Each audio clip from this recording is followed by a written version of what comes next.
আজান যেহেতু হইতেছে আমরা ইফতার করি, অন্য কোনো দিন বলবো ইনশাআল্লাহ। আল্লাহ রাব্বুল আলামিন আমাদের ইফতারকে কবুল করুন। আমিন। এবং আমরা জনগণের পক্ষ থেকে যে ফ্যাসিস্ট রাষ্ট্রপতি চুপ্পু তার বক্তব্যকে আমরা প্রত্যাখ্যান করে এসেছি, আমরা ওয়াকআউট করেছিলাম।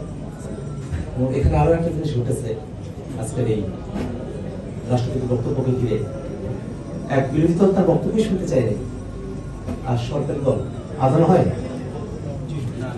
আজান হয় না, আজান যেহেতু হইতেছে আমরা ইফতার করি, অন্য কোনো দিন বলবো ইনশাআল্লাহ। আল্লাহ রাব্বুল আলামিন আমাদের ইফতারকে কবুল করুন। আমিন।